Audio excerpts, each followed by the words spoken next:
చిన్నపాటి 10 సెకండ్లు మాట్లాడకపోతే మీరు ఎంత గోల చేస్తారో నాకు అర్థమవుతుంది. ముందుగా ఇక్కడికి విచ్చేసిన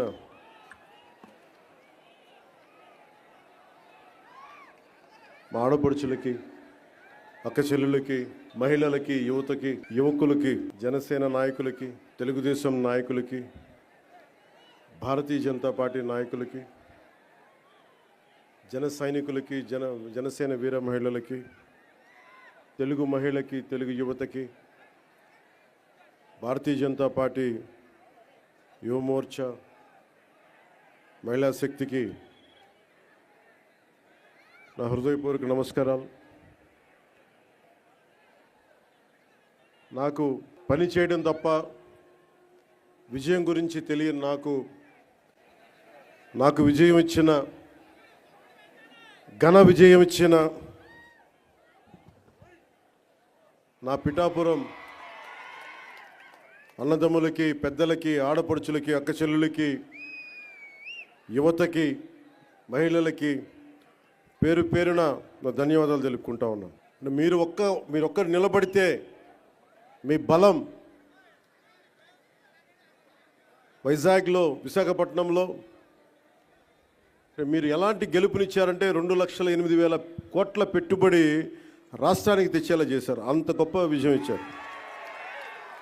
కేవలం నన్ను గెలిపించడం అంటే అది మన గెలుపు, నా గెలుపు కాదు, మన గెలుపు కాదు, రాష్ట్రం గెలుపు. ఇది తెలుగు ప్రజల గెలుపు, ఆంధ్ర ఆత్మగౌరవం. ఇది అలాంటి ఘన విజయాన్ని అందించిన సంవత్సరం ఇది. సంక్రాంతి చాలా అద్భుతంగా జరుపుకుందాం, ఊరంతా పందిరేద్దాం అనుకున్నాం, కానీ స్కూల్ వరకే పరిమితం చేశాం. నిన్న తిరుమలలో జరిగిన సంఘటన కొంచెం బాధ కలిగించింది. అందువల్ల అందరూ డాంపెన్ స్పిరిట్స్ తోటి ఇలాంటి కష్ట సమయంలో అందరం కొంచెం మెత్తగా దీన్ని స్థాయి తక్కువగా చేద్దామని నాకు సలహా ఇచ్చారు. కానీ వచ్చే సంవత్సరం చాలా ఘనంగా జరుపుకుందాం. కుదిరితే ఈ దసరా బాగా చేద్దాం. అంటే నేనేమనుకున్నానంటే 200 మంది 10 కళాకారులతోటి ఏర్పాట్లు చేశాం. పిఠాపురం పేరు దేశానికే తెలిసేలా, అంటే సంకల్పం ఎలాంటిదంటే, నలిగిపోతున్న నాకు, దాహంతో గొంతు ఎండుకుపోయి అసలు చుక్క నీరు దొరకని పరిస్థితుల్లో పరిస్థితి ఎలా ఉంటుందో 15 సంవత్సరాలుగా ఒక బలమైన, ఇబ్బంది లేని ఒక సూపర్ స్టార్డమ్ని వదులుకొని నాకు ఇష్టమైన నా ప్రజలు, నా అన్నదమ్ముల కోసం 1.5 దశాబ్దం తర్వాత ఫలితం ఆశించకుండా చేశాను పోరాటం. కానీ దెబ్బలు తగిలినాయి, ఇబ్బంది పడ్డా. ఆ ఇబ్బందికి మీ గెలుపు నా గాయాలకి మందు వేశారు మీరు. మొన్న నాకు ఒక ఆంధ్రప్రదేశ్ పంచాయతీరాజ్ ప్రిన్సిపల్ సెక్రటరీ శ్రీ శశిభూషణ్ గారు, నేను కూర్చొని మాట్లాడుకుంటా ఉన్నా. ఎందుకు పల్లె పండుగ కానీ, ఎందుకు ఈ గోకులాలు కానీ, ఈ రోడ్లు కానీ, పంచాయతీ రోడ్లు కానీ, పంచాయతీ నిధులు ఎందుకు మొత్తం 100% ప్రజలకు చెందేలా ఎందుకు పనిచేయాలని మాట్లాడుతూ, భవిష్యత్తులో జల్ జీవన్ మిషన్ ఎలా ఉండాలి, ఇలాంటి విధానాల మీద అన్నీ మాట్లాడుతూ శశిభూషణ్ గారిని ఒకటే కోరాను. మేము 10 సంవత్సరాల పైన, దశాబ్దంగా మాకు రాష్ట్రం లేకుండా పోయింది, రాజధాని లేకుండా పోయింది. అందుకని మేము కమిటెడ్గా ఉన్నాం. మేము ఇలాంటి రాష్ట్రానికి నేను మీ నుంచి కోరుకుంది ఒకటే, మీరు మనస్ఫూర్తిగా మీరు సహకరించమని ప్రతి అధికారిని కోరుకున్నాను అని ఆ సందర్భంలో ఒక విషయం తెలియజేశాను. అది కూడా ఎందుకైందంటే అంత 2 రోజుల ముందే కడపలో, ఉమ్మడి కడప ప్రస్తుతం అన్నమయ్య జిల్లాలో ఒక ఎంపీడీఓ మీద గత ప్రభుత్వ నాయకులు దాడి చేస్తే ఆ ఎంపీడీఓ గారు జవహర్ గారిని పరామర్శించడానికి వెళ్ళాను. వెళ్ళి వారితో మాట్లాడా, వారికి ధైర్యం చెప్పాం. ఆ నేపథ్యంలో నేను శశిభూషణ్ గారికి ఏం తెలియజేశానంటే, నేను ఎందుకు ఇంత తపన పడతానంటే సార్, మా నాన్న నాకు అధికారులు అంటే మీరు నమ్ముతారో లేదో నాకు తెలియదు, ఇది నేను శశిభూషణ్ గారికి చెప్పాను. మా నాన్న ఒక పోలీస్ కానిస్టేబుల్గా ఉద్యోగం ప్రారంభించిన మా నాన్న ఒక అసిస్టెంట్ ఎక్సైజ్ సూపరింటెండెంట్గా రిటైర్డ్ అయ్యారు సార్. ఇది ఆంధ్రప్రదేశ్ ప్రభుత్వం జీతాలతోటి బతికిన కుటుంబాలు మాయి. నేను రుణం తీర్చుకోవాలి, నా ఆంధ్రాకి, నా దేశంకి రుణం తీర్చుకోవాలి. ఎందుకంటే ఇంత కోట్ల మంది ప్రజలు ట్యాక్సులు కట్టి మా నాన్న ఉద్యోగం చేసే డబ్బులు వస్తే ఆ డబ్బులతో పెరిగిన, ఆ జీతంతో పెరిగినోడిని, నేను రుణగ్రస్తుని ఈ నేలకి. అందువల్ల ఎంపీడీఓ గారి మీద దాడి జరిగితే నేను ఒకటే అనుకున్నాను సార్, మా నాన్న ఒక ప్రభుత్వ ఉద్యోగి, మా నాన్న మీద దాడి జరిగితే ఒక కొడుకు ఎలా స్పందిస్తాడు, అలా స్పందించారు సార్. ఎంపీడీఓ గారి మీద దాడి చేస్తే దానికి ఓట్ల కోసం కాదు, దాంట్లో భవిష్యత్తు ఎలా ఉంటుందని నేను ఎప్పుడు పెట్టుకోలే. లెక్కలు లేవు నాకు, లెక్కలు పెట్టుకొని ఏమీ చేయను. ఈరోజు మీరు చూశారు, 70 సంవత్సరాల పైచిలుకు మన స్వాతంత్రం వచ్చిన తర్వాత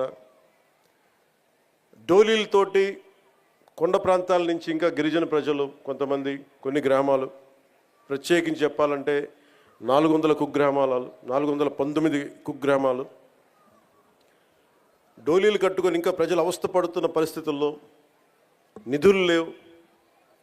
గత ప్రభుత్వం ఇష్టానుసారంగా టాయిలెట్లకి 2 కోట్లు 3 కోట్లు ఖర్చు పెట్టుకున్నారు, బాత్రూమ్స్కి 500 కోట్లు పెట్టి ప్యాలెస్లు కట్టుకున్నారు, ఇష్టారాజ్యంగా చేశారు. రంగులు వేయడానికి కొన్ని 100 కోట్లు, రంగులు తీయడానికి 100 కోట్లు, 1000 కోట్లు దుర్వినియోగం చేశారు. ఇలాంటి పరిస్థితుల్లో, డబ్బు రాని పరిస్థితుల్లో కూడా, డబ్బులు లేని కటకట అంటున్న పరిస్థితుల్లో కూడా గౌరవ ముఖ్యమంత్రి గారి దృష్టికి, నారా చంద్రబాబు నాయుడు గారికి దృష్టికి తీసుకెళ్తే నేను చెప్పాను, ఇట్లా ఇబ్బందిగా ఉన్నాయి సార్ అక్కడ, పాపం చాలా కష్టంగా ఉందంటే ఆయన పెద్ద మనసుతోటి ఒక 39 కోట్లు శాంక్షన్ చేశారు. అలాగే మనందరం గర్వించే మన ప్రీతం ప్రధాని శ్రీ నరేంద్ర మోదీ గారు కేంద్రం నుంచి వచ్చిన నిధులతోటి కలిపి 70 సంవత్సరాల ఈ పాలనలో, 5 సంవత్సరాల దుష్ట పాలనలో వాళ్ళు మర్చిపోయారు. అంటే ఓట్ల కోసం బుగ్గలు నిమరటం, తలకాయలు నిమరటం ఇవి కాదు. కష్టం ఉన్నప్పుడు పక్కన ఉండాలి. అధికారుల మీద దాడి చేయకపోవటం, వ్యవస్థల్ని బలోపేతం చేయటం. అందుకని ఈ రోజున రోడ్డు పడింది అంటే, మీరు పిఠాపురంలో గెలిపిస్తే ఆ గెలిచిన వ్యక్తి రోడ్లు లేని వాళ్ళకి రోడ్లు చేయడానికి ఎంతమంది సహకారంతో, ఇది నా ఒక్కడిది అని చెప్పట్లా, అంటే ఒకటి పూనుకోవాలి. Politics is a thankless job, ఎవరు గుర్తుపెట్టుకోరు. మరుపు మానవ సహజం. ఇన్ని కోట్ల డబ్బు ఉంటుంది సినిమాల్లో, ఇవన్నీ వదులుకొని ఎందుకురా సుఖానం ఉన్న ప్రాణం దుఃఖాన్ని పెట్టుకుంటాను మా అమ్మ అంటూ ఉంటుంది. నాకు ఎప్పుడు దుఃఖం అనిపించలేదు, నాకు చాలా సంతోషం అనిపించింది. చెప్పులు లేకుండా మట్టిలో నడిస్తే, రోడ్లు బహిర్భూమి అంతా నిండిపోయి మలమూత్రాదాలతో నిండిపోయి అలాంటి రోడ్ల మీద నడిస్తే నాకు సగటు మనిషి కష్టం, సగటు మనిషి బాధ, వాళ్ళ అవసరాలు నాకు తెలుసు. దాంట్లో నేను సుఖం చూశాను.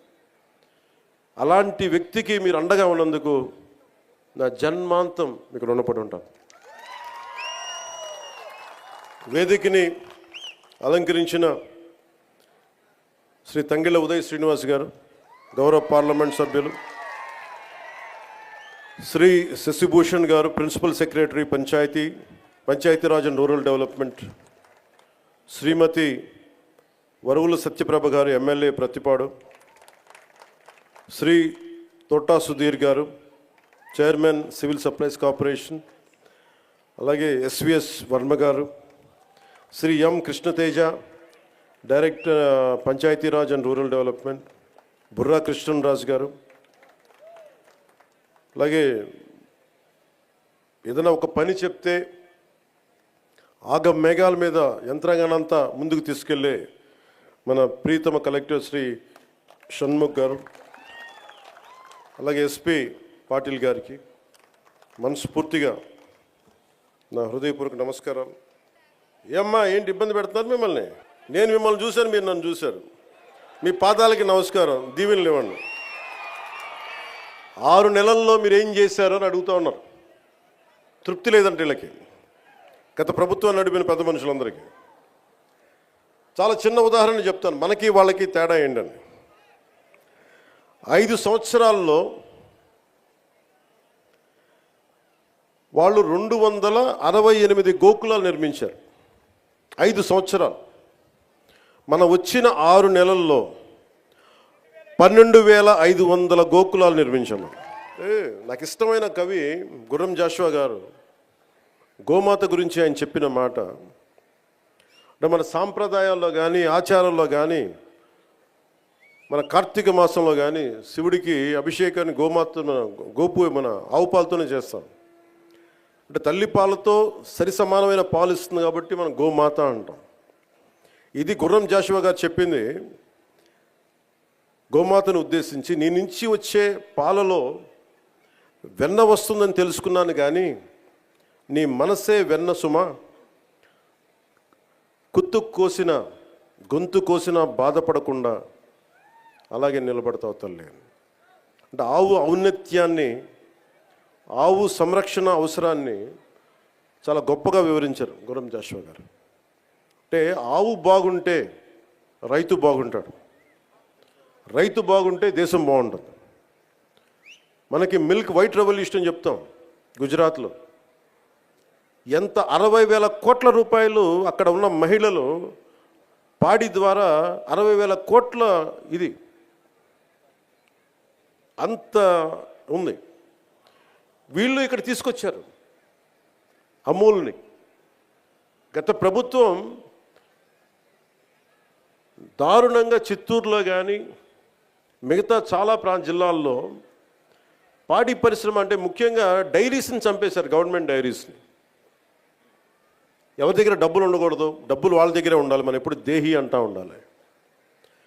డైరీస్ని చంపేసి వాళ్ళ సొంత డైరీలు పెట్టుకుంటా ఉన్నారు.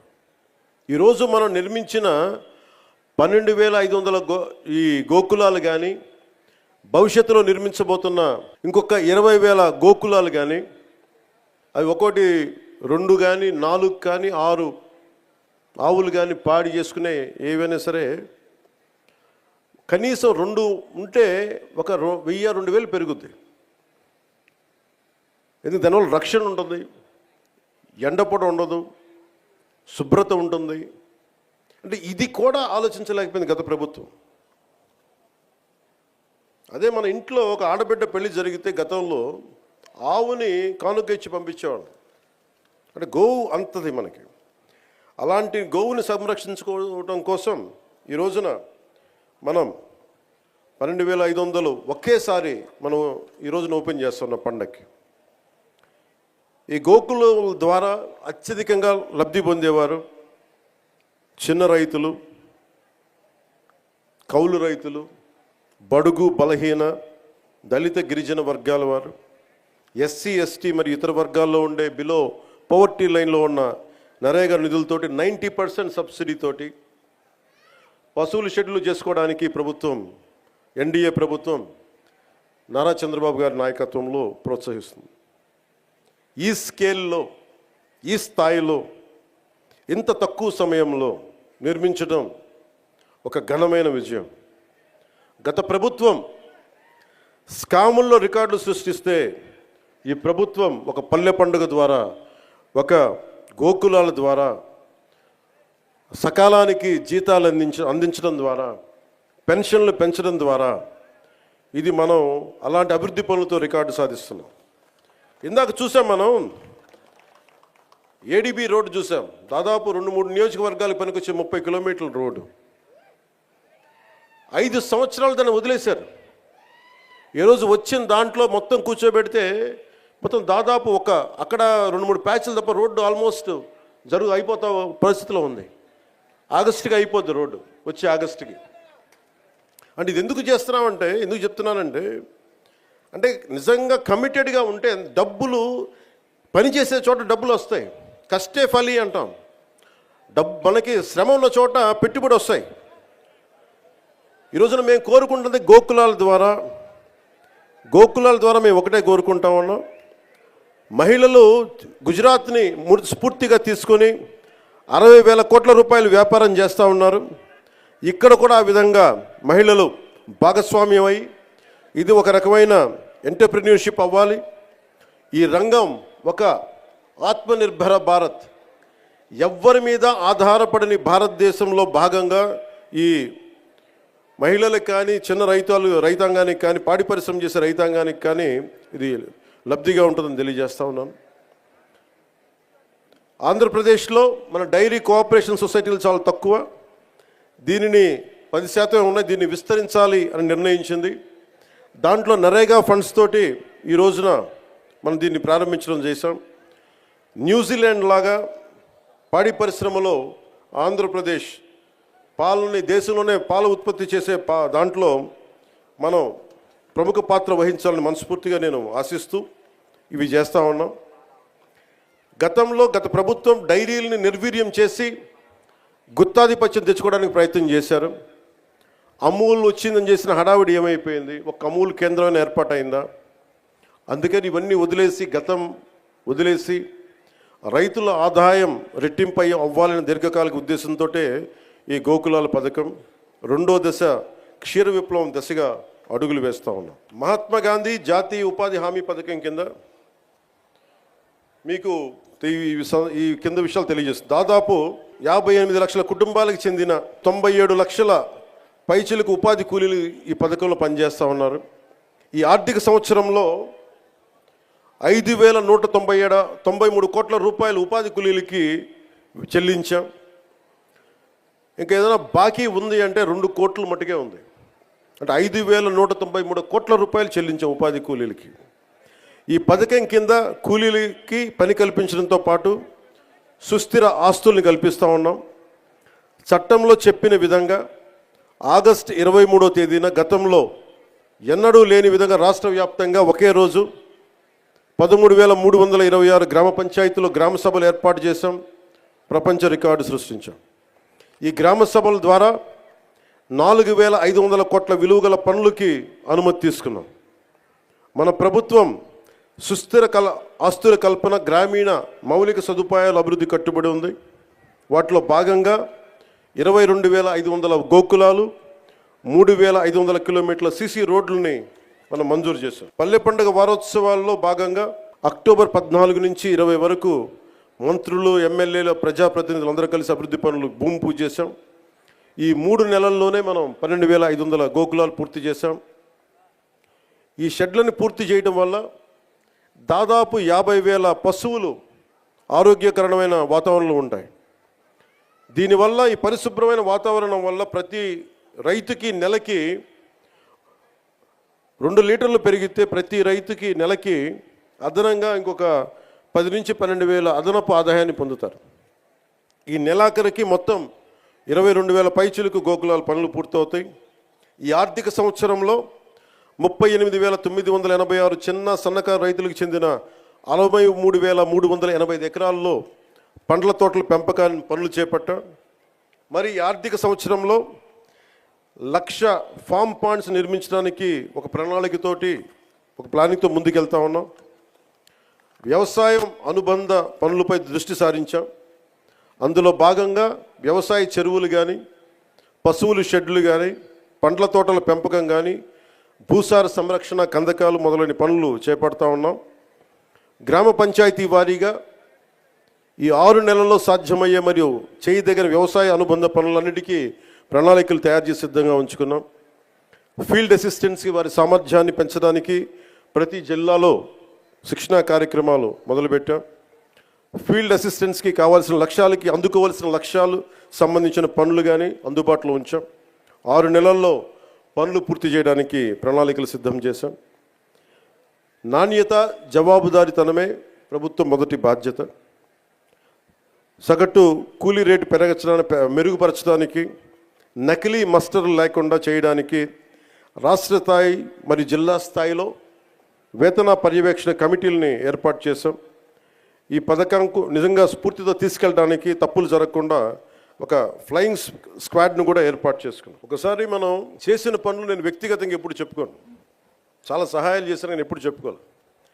కానీ పాలిటిక్స్కి వచ్చేటప్పటికి మనం ఏమి చేయాలో చెప్పడం చాలా అవసరం. లేదంటే గత ప్రభుత్వంలో గాల్లో మొత్తం నైవేద్యాలు పెట్టి మనకు వడ్డించినట్టు చూపించారు. అలా కాకుండా నిజంగా సంక్రాంతి తాలూకు స్ఫూర్తి అవన్నీ మేము చేయడానికి ముందుకు తీసుకెళ్తా ఉన్నాం. అంటే ఇంత చేశాం అనుక్షణం, ఎందుకంటే మనకి ప్రతి 3 నెలలకి అభివృద్ధి ఏంటని చెప్పాలి కదా. దాంట్లో భాగంగానే మనస్ఫూర్తిగా ఇంత అభివృద్ధి సాధించాం. ఈ రోజున నిన్న చాలా కలిసివేసింది నాకు. అంటే ఎందుకు చెప్తున్నాను ఇదంటే, జవాబుదారీతనం. నేను ఓట్లు అడిగినప్పుడు మిమ్మల్ని నేను అకౌంటబిలిటీ చూపిస్తానని చెప్పాను. జవాబుదారీతనం, ప్రతిదానికి బాధ్యత తీసుకుంటామని. నిన్న తిరుమలలో జరిగిన సంఘటన, అది మన తొలి సంక్రాంతి పండగ ముందు జరగడం చాలా బాధ కలిగించింది. వైకుంఠ ఏకాదశి రోజున 6 నిండు ప్రాణాలు కోల్పోవడం బాధ కలిగించింది. 39 మంది గాయపడ్డారు. మనసు చాలా క్షోభించింది. పండగల వాతావరణం, పండగలు చేసుకునే తక్కువ, కానీ సంక్రాంతి నాకు ఎదురు చూసేది మన గోమాతల్ని పూజ చేయడానికి. కనుమ రోజు ఎదురు చూస్తాను నేను, మరి పూజ చేయడానికి కోసం ఎదురు చూస్తూ ఉంటాను. అలాంటి పరిస్థితుల్లో ఈ సంఘటన జరగటం, చాలా ఉత్సాహంగా జరుపుకునే పండుగ నాకు వ్యక్తిగతంగా, ఈ గోమాత కోసం చేసే పండుగలు కాబట్టి నాకు నేను చాలా బాధ కలిగింది. నేను వెళ్ళి పరామర్శించవచ్చు, వచ్చేయచ్చు. మీరందరూ ఎన్డీఏకి, చంద్రబాబు గారి నాయకత్వంలో మీరు నమ్మి ఓట్లు వేశారు. బాధ్యత వచ్చినప్పుడు ఎవరి మీద నెట్టలేదు. మీ వల్ల జరిగింది, మా వల్ల జరిగింది అని. తప్పు ఎవరి వల్ల జరిగినా మేమందరం ప్రభుత్వంలో భాగస్వామ్యం కాబట్టి మనస్ఫూర్తిగా నిన్న దేశాన్ని క్షమాపణలు అడిగాను జరిగిన తప్పుకి. ఇది దేనికి క్షమాపణలు అడగాలి అంటే, collective responsibility. Leadership is all about collective responsibility. పంచాయతీరాజ్లో తప్పులు జరిగితే అది మా అందరి సమిష్టి బాధ్యత. నా దగ్గర నుంచి ఆఖరిగా ఉండే మన గ్రామాల్లో ఉండే వరకు, ఫీల్డ్ అసిస్టెంట్ వరకు తప్పుది. ఎవరు తప్పు చేసినా బాధ్యత తీసుకోవాలి. ఈ సంక్రాంతి సీజన్ మనకి రాబోతున్నది. కొంత మనసు కావాలి. కొంత ఏం మాట్లాడాలి, ఒకటి నేను చెప్పాను, ఇవన్నీ చేశాను. కానీ ప్రతిసారి నిన్న ముఖ్యంగా యువతకి నా విన్నపం, నా విజ్ఞాపన, ఎక్కడ ఎలా స్పందించాలి అనేది మీరు చాలా ఆలోచించాలి. చావు సమయంలో కూడా, ప్రమాదమైన సమయాల్లో కూడా నేను వస్తే సినిమా పేర్లు కానీ, కేరింతలు కానీ, ఒకళ్ళు చావుకి వెళ్ళాం మనం, ఒకళ్ళు దెబ్బలు తిన్నారు, చనిపోయారు. ఇలాంటి సమయంలో కూడా మనం కూర్చొని కేరింతలు, అరుపులతో ఉంటే భావ్యమా లేదా అనేది ప్రతి ఒక్కరు ఆలోచించాలి. పోలీస్కి కొన్నిసార్లు సహకరించాలి మీరు. అంటే ఎవరి బాధ్యత కనుక వాళ్ళు సవ్యంగా నిర్వర్తిస్తే ఒత్తిడి తగ్గుద్ది. నేను చూడండి, తిరుపతిలో ప్రతి ఒక్క వ్యక్తి కనుక వాడి బాధ్యత నిర్వర్తించుంటే సరిగ్గా, ఇంతమంది మంత్రులు వెళ్ళాల్సిన పరిస్థితి ఉండేది కాదు, ముఖ్యమంత్రి రావాల్సిన పరిస్థితి ఉండేది కాదు, నేను వెళ్ళాల్సిన పరిస్థితి ఉండేది కాదు, ఎంటైర్ క్యాబినెట్ ఉండాల్సిన పరిస్థితి ఉండేది కాదు. దానికి అదనంగా పోలీసులందరికీ ఒత్తిడి, డిఎస్పీలకి, ఎస్పీలకి అందరికీ ఒత్తిడి. అంటే ఒక్క చిన్నపాటి ఏరియాలో ఒకళ్ళు చేసిన తప్పుకి మొత్తం సమిష్టిగా జిల్లా పోలీస్ యంత్రాంగం ఎస్పీ గారితో సహా దాన్ని ఫలితం అనిపించాల్సి వచ్చింది. నాకు ప్రత్యక్షంగా దానికి సంబంధం లేకపోయినా నేను దాంట్లో ప్రభుత్వంలో బాధ్యత కాబట్టి సనాతన ధర్మాన్ని పాటించే హిందువులందరినీ నేను క్షమాపణ అడిగాను. అంటే ఇది ప్రతి ఒక్కరూ బాధ్యత నిర్వర్తించాలి. కేవలం నాయకులకి ఓట్లేస్తే సరిపోదు. ప్రతి ఒక్క ప్రజాప్రతినిధి కానీ, అధికారి కానీ, ఉద్యోగి కానీ ఎవరి బాధ్యతలు వాళ్ళు నిర్వర్తించాలి. లేకపోతే మటుకు ఇలాంటి దుర్ఘటనలే వస్తాయి, అభివృద్ధి ముందుకెళ్తుంది. అలాగే గత ప్రభుత్వంలో అలవాటైపోయి కొంతమంది, ప్రత్యేకించి కొంతమంది అధికారులకి పనిచేయడం మానేశారు, నిర్లక్ష్యంగా ఉండటం ఉన్నారు. అధికారికి పార్టీ పట్ల, ఏ పార్టీ అయినా సరే, జనసేన కాదు, తెలుగుదేశం కాదు, భారతీయ జనతా పార్టీ కాదు, గతంలో ఉన్న పార్టీ కూడా కాదు, your loyalty is for the people. మీరు రాజ్యాంగానికే మీరు కట్టుబడి ఉండండి. మేము ప్రత్యేకించి ఫేవర్స్ ఏమి అడగం. నేను ప్రతిసారి కలెక్టర్ గారికి కానీ, ఎస్పీ గారికి కానీ నేను ఒకటే చెప్పాను, మీరు నాకు ప్రత్యేకించి ఏం చేయకండి అన్న. కనీసం మీరు మాకు చేయాల్సింది న్యాయం అందరికీ జరిగేలా చూడండి అని చెప్పాను. మా వాళ్ళు శిక్షిస్తే, తప్పు చేస్తే మాకు కూడా బాధ్యత ఏర్పడని చెప్పాను. ఎందుకంటే నేనే స్వయంగా అసెంబ్లీలో నేనే చెప్పాను, తప్పు చేస్తే నన్ను కూడా శిక్షించమని. అలాంటిది మీరు మా వాళ్ళు రక్షించమని నేను అడగట్లే, కానీ రాజ్యాంగం ఇచ్చిన విధుల్ని సంపూర్ణంగా పరిరక్షించమని నేను మనస్ఫూర్తిగా అడుగుతా ఉన్నాను. అంటే ఇది ముఖ్యంగా మన పిఠాపురంకి సంబంధించి మీ అందరి దృష్టికి తీసుకొస్తా ఉన్నా. నేను మొన్నదాకా జిల్లాలు తిరుగుతాను, ప్రతి జిల్లా కేంద్రాలకు వెళ్తాను, అనుకున్న 26 జిల్లాలకు వెళ్తాను అనుకున్నాను. నేను చాలా పెద్ద మనసుతో వచ్చాను, గొడ్డు చాకిరీ చేయడానికి వచ్చాను ఇక్కడికి. సో ముందు పిఠాపురంతో మొదలు పెట్టాలని అనుకున్నాను. అంటే నేను ముందు నాకు ఉద్దానంతో ప్రారంభించాం కాబట్టి శ్రీకాకుళంకి వెళ్దామా, లేదంటే భయంతో ఉండే, ఎంతసేపు భయం గుప్పిట్లో ఉండే కొన్ని రాయలసీమ జిల్లాలకు వెళ్దామా, ఇట్లా అన్నీ ఆలోచిస్తాను. ఒకటే అనిపించింది, ముందు ఇంటిని శుభ్రపరచుకున్న తర్వాత బయటికి వెళ్ళనిపించింది. అందుకని నేను నాకున్న స్థలంలోనే ఇక్కడ నేను సిమెంట్ ఇళ్లలో కూడా నేను అక్కడ నాకు షెడ్లు వేసుకొని ఉంటానని చెప్పాను. ఇప్పుడు ఇందాక చెప్తున్నాను పేషి అందరికీ, నేను కొన్న స్థలంలో షెడ్లు వేసుకొని 14 రోజులు ముందు అవసరమైతే ఎక్కువ ఇక్కడే ఉండి మన పిఠాపురం ఉన్న ప్రతి గ్రామానికి వెళ్ళి, మన 53, 54 గ్రామాలు, ప్రతి మండలం నేను వచ్చి స్వయంగా నాకు ప్రతి ఒక్కరు తెలియాలి నాకు. అందుకని నేను నాకు అదే కావాలి, మన ఇద్దరు కూడా. రోగి అదే కోరుకున్నాడు, వైద్యుడు అదే ఇచ్చాడండి. అలా మీకు అదే కావాలి, నాకు అదే కావాలి.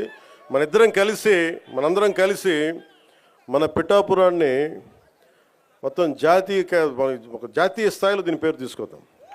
మనసు పెడితే ఏముండదు. మీరు ఇంత బలంగా నిలబడ్డారు. సో నేను ఏంటి ఎతుకుతున్నానంటే ఫోన్లో, అలా కాదు, నాకు పిఠాపురం నుంచి చాలా కంప్లైంట్స్ వచ్చినాయి. అది చదువుదామని పెడతాను. అది అంటే కలెక్టర్ గారు ఇక్కడే ఉన్నారు, పోలీసు ఉన్నతాధికారులు ఇక్కడే ఉన్నారు కాబట్టి కొన్ని బయట మాట్లాడుకున్నాయంటే, కొన్ని లోపల మాట్లాడుకున్నాయి ఉంటాయి, కొన్ని ఇంటి సమస్యలు ఇంట్లో ఇళ్లలోనే మాట్లాడుకుందాం. అంటే పిఠాపురం పట్టణంలో కొంత ఎస్పీ గారి దృష్టికి తీసుకొస్తా ఉన్నా, కొంత ఉదాసీనంగా ఉన్నారు మన పోలీస్ వ్యవస్థ అని చెప్తా ఉన్నారు. ఒకసారి మీరు చేయండి, ఎందుకంటే చిల్లర దొంగతనాలు పెరుగుతూ ఉన్నాయి. గంజాయికి అలవాటు పడ్డ కుర్రాళ్ళు 100-500 లాక్కొని పోతూ ఉన్నారు.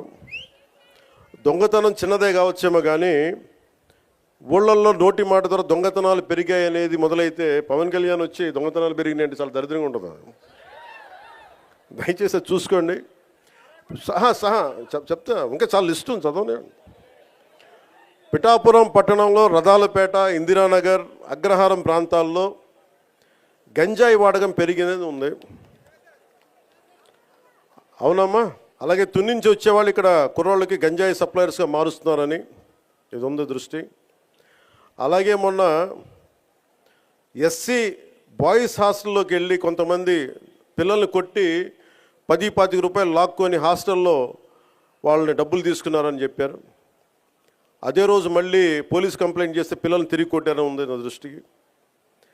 అలాగే ఈ నెల 2వ తేదీన దారి కాచి ఒక వ్యక్తిని కత్తితోటి బెదిరించి ఒక బంగారు గొలుసు జేబులో 500 లాక్కొని వెళ్ళిపోయారు. పిఠాపురం పట్టణంలో ఉన్న RRBHR ప్రభుత్వ జూనియర్ కాలేజ్ దగ్గర ఈవ్టీజింగ్ పెరిగిపోయింది. బైక్స్ మీద రౌండ్స్ కొడుతూ అమ్మాయిల్ని ఇబ్బంది పెడుతూ వేధిస్తున్నారు. ఈ విషయాన్ని ప్రిన్సిపల్ శ్రీ కేశవరావు గారు 3 నెలల క్రితమే పోలీస్ స్టేషన్కి వెళ్ళి తమ కాలేజీ మొదలయ్యే సమయంలో పోలీసు ఉంచితే అమ్మాయిలకు భయం ఉండదని చెప్తా ఉన్నారు. ఈ కాలేజ్ దగ్గరే కాదు, పట్టణంలో ఉన్న ప్రైవేట్ కాలేజీల దగ్గర, బస్ స్టాండ్ దగ్గర ఈవ్టీజింగ్ పెరిగింది. రాత్రి వేళ రోడ్ల మీద బైక్ విన్యాసాలు చేసే వాళ్ళతో ప్రజలు ఇబ్బంది పడుతూ ఉన్నారు. ఇలాంటివన్నీ చాలా ఉన్నాయి. సెటిల్మెంట్లు పోలీస్ స్టేషన్లో కాకుండా,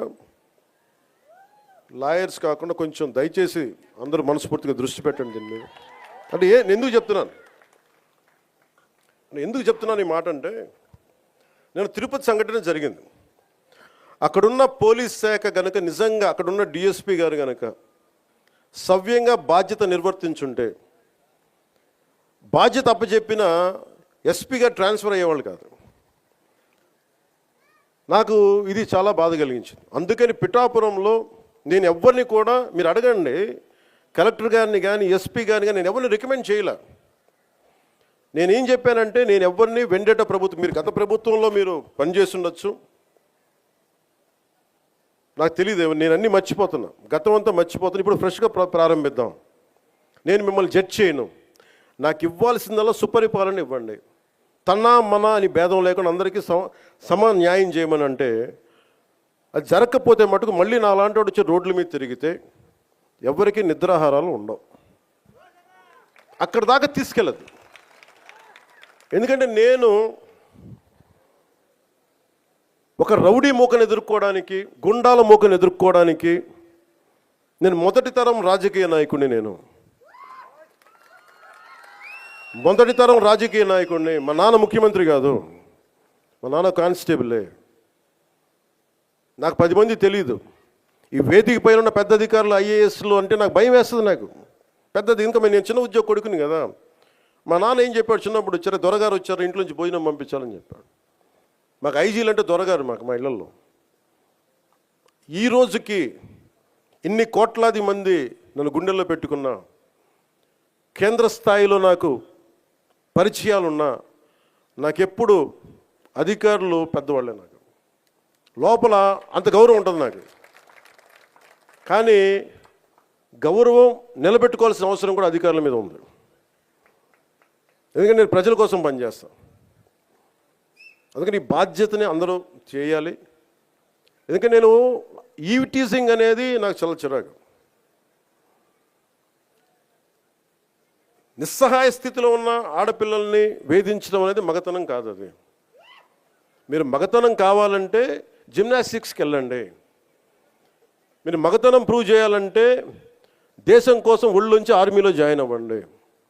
ఆడపిల్లల్ని ఏడిపించి అది మగతనం అంటే తొక్కి నారతీస్తాం, పిచ్చ వేషాలు వేస్తాం. ఎందుకంటే ప్రతి ఇంట్లో ఆడపిల్లలు ఉన్నారు. తల్లి లేకుండా మనుగడ లేదు సృష్టిలో. మీరు ఆడబిడ్డలకి, పోలీస్ శాఖ కూడా నేను చాలా బలంగా చెప్తా ఉన్నాను, ఇంకొకసారి నాకు ఈవ్టీజింగ్ అనేది నాకు కనిపించకూడదు పిఠాపురంలో. This is my directive. ఎందుకంటే నా నియోజకవర్గాన్ని నేను సవ్యంగా చేసుకోలేనప్పుడు, నా నియోజకవర్గాన్ని నేను సరిగ్గా కాపాడుకోలేను, నా డిప్యూటీ ముఖ్యమంత్రి పదవి దేనికి, అధికారులు ఉండడం దేనికి? నేను చాలా స్పష్టంగా ఉన్నాను ఈ విషయంలో. వీళ్ళను కొడితే క్రిమినల్స్కి కాస్ట్ లేదు, గుర్తుపెట్టుకోండి. తప్పులు చేసి కులాల వెనక దాక్కుంటే బయటికి తీసుకొస్తాం, గుర్తుపెట్టుకో. కులాల వెనక దాక్కోకండి. వాళ్ళు క్రిమినల్స్కి కులం లేదు, ప్రజాప్రతినిధులకి కులం లేదు. We are very clear about it. చాలా స్పష్టంగా ఉన్నాను దాని మీద. ఈయన కొడితే మాకు ఓట్లు పోతాయి. ఇప్పుడు నేను అధికారులందరికీ చెప్తా ఉన్నాను, సార్ ఈయన అరెస్ట్ చేస్తే ఓట్లు పోతాయి. ఎందుకు ఓట్లు పోతాయి? ఎవరు వెనకేసుకొస్తారు వీళ్ళని? నేనైతే వెనకేసుకురాను, మా కూటమిలో ఉన్న నాయకులు ఎవరు వెనకేసుకురారు, ఒకళ్ళు వెనకేసుకొస్తే సరిదిద్దుతాం. అంతేకాని నిస్సహాయంగా పవన్ కళ్యాణ్ బిడ్డలు బాగానే ఉంటారు, వాళ్ళు నాన్న రక్షించుకోగలరు. ఒక సగటు మనిషి, సగటు క్లర్క్, సగటు క్లాస్ 4 ఎంప్లాయ్, వాళ్ళని కదా సంరక్షించాల్సింది మనం. విఐపి ట్రీట్మెంట్ ఆగాలి ఇక్కడ, సగటు కామన్ మ్యాన్ ట్రీట్మెంట్ పెరగాలి. అది తిరుమలలో కావచ్చు, సగటు జీవితంలో కావచ్చు. ఇలా కాకుండా కూర్చోబెట్టి పోలీసు 6 నెలల హనీమూన్ పీరియడ్ అయిపోయింది. హనీమూన్ పీరియడ్ అయిపోయింది అందరికీ, నాతో సహా. నాకు కూడా ఇంక లెర్నింగ్ కూర్చోబెట్టి రివ్యూస్ అని వదిలేసాను. నేను నుంచో చోట రివ్యూ చేస్తాను, అవసరమైన చోట నిలబడతాం, కానీ రాష్ట్రం అంతా తిరుగుతాం, మన పిఠాపురంతో మొదలు పెట్టుకొని. మీరు నన్ను నమ్మి గెలిపించారు, మీరు నన్ను, నేను మీకు నిలబడతాను, గుర్తుపెట్టుకోండి. మీరు నాకు ప్రోగ్రెస్ ఇవ్వండి, నేను మళ్ళీ పని చేసే ఓట్లు అడుగుతాను. కానీ ఈ లోపల మటుకు నాకు మీరు జేజేలు కొట్టండి, ఆటోగ్రాఫ్లో నేను ఇవ్వకపోవచ్చేమో, కానీ మీకు పని అయితే ఉళ్ళు ఉంచి పనిచేస్తాను.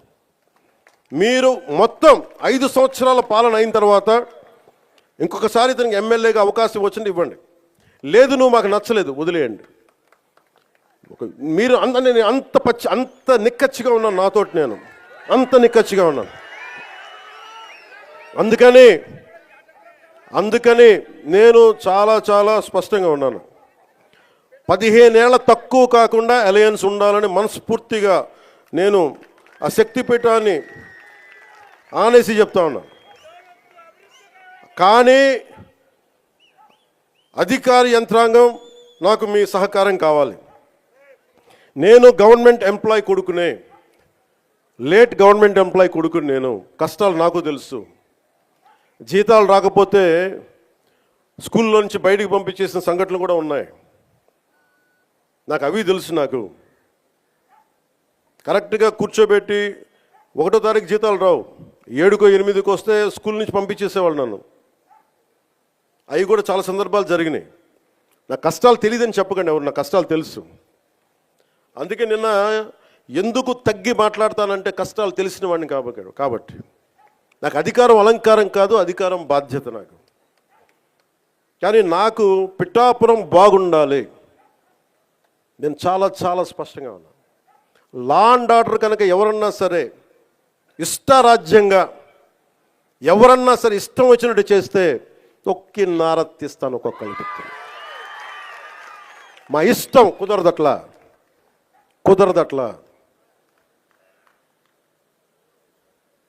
ఇది చాలా చాలా జాగ్రత్తగా ఉండాలి. ఇది నేను తెగించి వచ్చాను రాజకీయాల్లో, గుర్తుపెట్టుకోండి.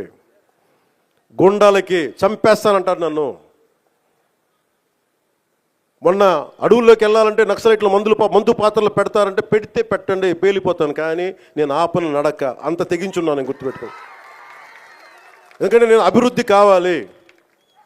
పోలీస్ వ్యవస్థ ఏం చెప్తారు, సార్ అక్కడ వెళ్తే మీరు మందు పాత్రలు ఉంటాయి, ఇబ్బంది పెడతారు, భయపెడతారు. భయపడేవాడిని రాజకీయాల్లోకి రాకూడదు, మంచి చేయాలని వచ్చాను, నాకు భయం లేదు నాకు. అంటే ఇంత తెగించిన వాడిని ఆకు రౌడీలు కానీ చిల్లర వేషాలు వేసేవాళ్ళు కానీ నేను భయపడతానా? అందుకని చాలా జాగ్రత్తగా ఆలోచించి అందరూ దయచేసి మసలండి. ఎందుకంటే నేను తెగించానంటే మటుకు ఇంకెవరు తెగించరు, అంత పిచ్చగా తెగిస్తాను నేను. ఎందుకంటే నేను నిన్న ఎందుకు క్షమాపణ చెప్పాలి, ఎందుకు క్షమాపణ చెప్పాలి? నేను బాధ్యత అడిగాను, మీ ఓట్లు అడిగాను నేను. తిరుమల నాకు డైరెక్ట్గా నాకు సంబంధం లేకపోవచ్చు, కానీ నేను దాంట్లో భాగస్వామ్యం ప్రభుత్వంలో. మీరు నారా చంద్రబాబు గారు గెలవకపోయినా, నేను గెలవకపోయినా, 164 మంది ఎమ్మెల్యేలు గెలవకపోయినా టీటీడీ బోర్డు ఎక్కడి నుంచి వస్తుంది? చైర్మన్ ఎలా నియమితం అవుతాడు? ఆయన ఈఓ ఎలా నియమితం అవుతారు? ఈఓ ఎలా నియమితులు అవుతారు? మేము గెలిస్తేనే మీరు, అది ఎక్కడి నుంచి వచ్చింది మా గెలుపు? మీరిస్తే. అందుకు మీకు నేను క్షమాపణలు చెప్పాను. నేను కోరుకునేది ఒకటే, ఎప్పుడో చెయ్యని తప్పుకి జపాన్ లాంటి దేశంలో ప్రధానమంత్రి ఆయన పుట్టక ముందు జరిగిన తప్పుకి ఆయన పార్లమెంట్లో క్షమాపణలు చెప్పాడు. మనం నేర్చుకోవాల్సింది అది. వాళ్ళు చేయకపోయినా 3 తరాల ముందు తప్పు చేసినా క్షమాపణలు చెప్పారు.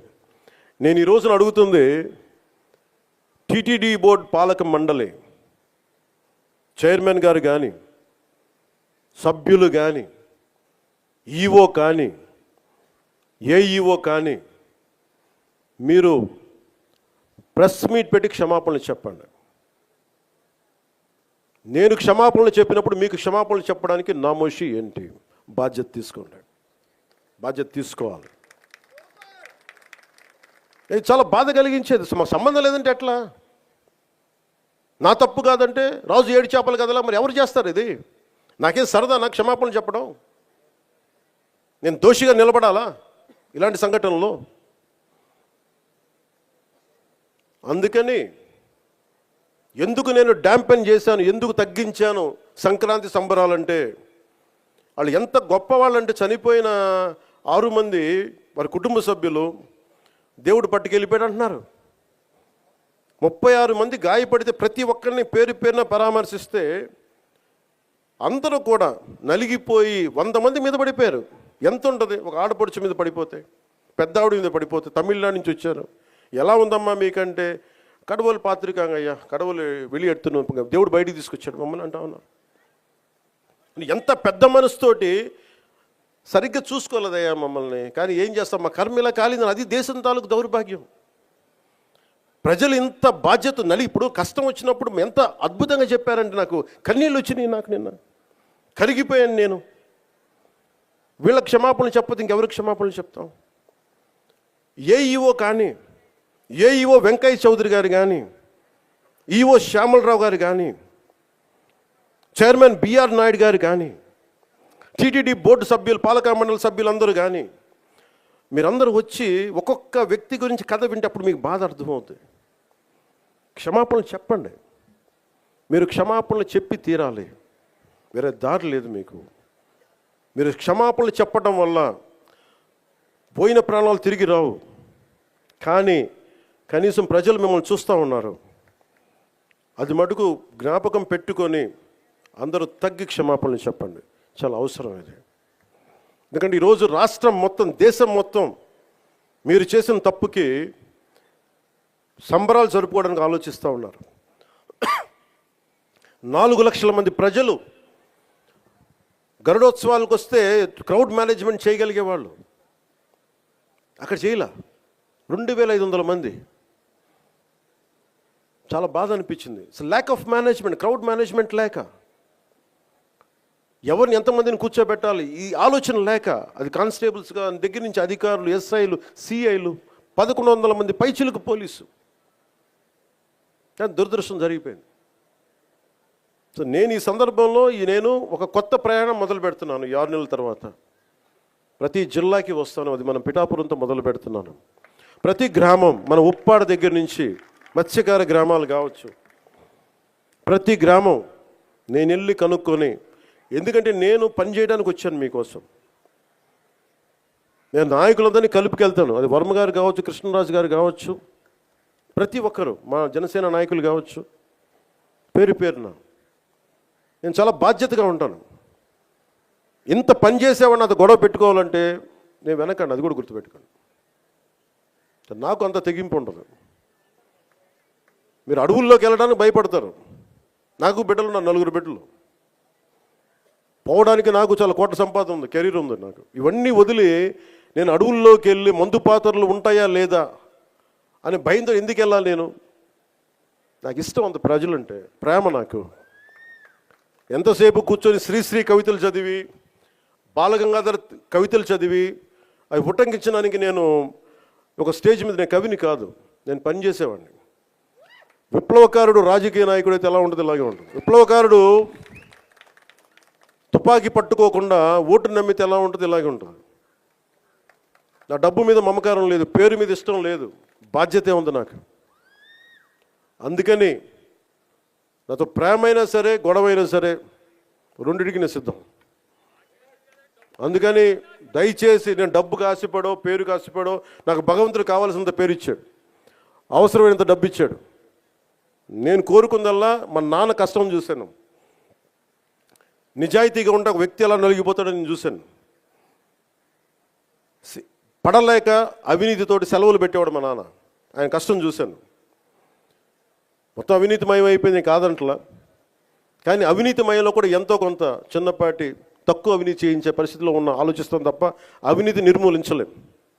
నేను అదే కోరుకుంటా ఉన్నాను, బాధ్యతగా ఉండాలి. అందుకని నేను మీ అందరికీ పేరు పేరున సంక్రాంతి శుభాకాంక్షలు చెప్పడానికి మనసు రావట్లేదు. మీరు ఆనందంగా ఉండాలి ఈ శుభ సందర్భాలను మనస్ఫూర్తిగా కోరుకుంటూ, నాకు ముఖ్యమంత్రి గారికి, గౌరవ ముఖ్యమంత్రి గారికి, శ్రీ నారా చంద్రబాబు నాయుడు గారికి చాలా అద్భుతంగా ఆయన సహకారం అందిస్తూ ఉన్నారు.